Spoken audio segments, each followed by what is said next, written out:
র্যাবের একসময়ের জল্লাদ এবং দুর্ধর্ষ কর্মকর্তা। তিনি মূলত পুলিশ লীগের অর্থাৎ পুলিশ বাহিনীর এএসপি হিসেবে ছিলেন, কিন্তু তিনি স্বেচ্ছায় বা বিভিন্ন লবিংয়ের মাধ্যমে তার ক্যারিয়ারের বেশিরভাগ সময় কাটান র্যাবে, এবং র্যাবকে ব্যবহার করে তিনি এমন কোনো অপকর্ম নাই যা করেননি। বিভিন্ন মানুষকে ধরে এনে পাখির মতো গুলি করে হত্যা করেছে।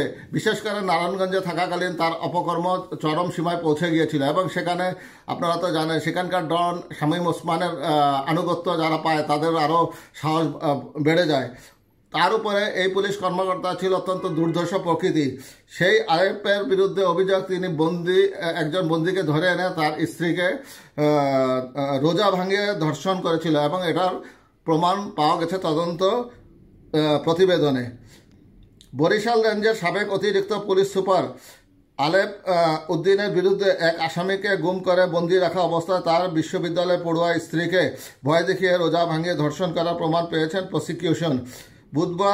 বৃহস্পতিবার 20 ফেব্রুয়ারি আন্তর্জাতিক অপরাধ ট্রাইব্যুনালের প্রসিকিউটর মোহাম্মদ তাজুল ইসলাম সাংবাদিকদের একথা জানান।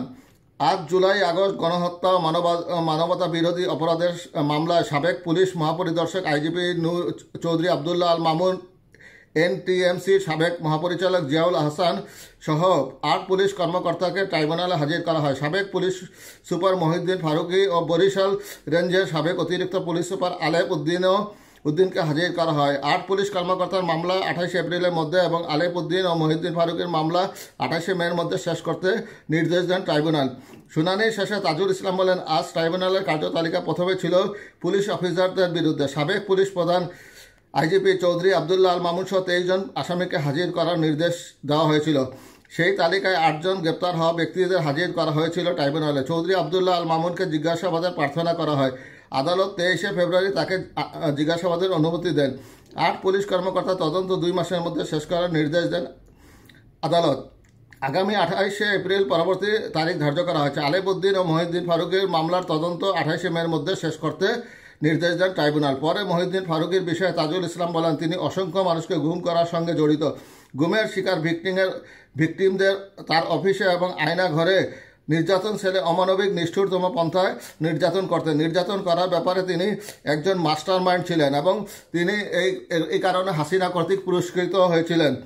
আলেপ উদ্দিনের বিষয়ে তিনি বলেন, তার বিরুদ্ধে অভিযোগ সবচেয়ে মারাত্মক। তিনি অসংখ্য মানুষকে গুম ও নির্যাতনের সঙ্গে জড়িত। আজ আমাদের পিছনে অনেকে দাঁড়িয়ে আছেন যাদের আলেপ উদ্দিন অপহরণ, গুম, খুন করে বছরের পর বছর আটকে রেখেছিলেন। তাদের নিষ্ঠুরতম পন্থায় নির্যাতন করেছিল। ইলেকট্রিক শক দেওয়া, চোখ বেঁধে রাখা, উল্টো করে ঝুলিয়ে পেটানো, বিদ্যুতায়িত করা ইত্যাদি। সবচেয়ে মারাত্মক যেটা করেছিল সেটা হলো একজন আসামিকে গুম করে রাখার সময় তার বিশ্ববিদ্যালয়ের পড়ুয়া স্ত্রীকে তার স্বামীকে হত্যার ভয় দেখিয়ে বাধ্য করে রমজান মাসে রোজা ভাঙিয়ে ধর্ষণ করে। এই তথ্য প্রমাণাদি প্রসিকিউশনের কাছে এসেছে।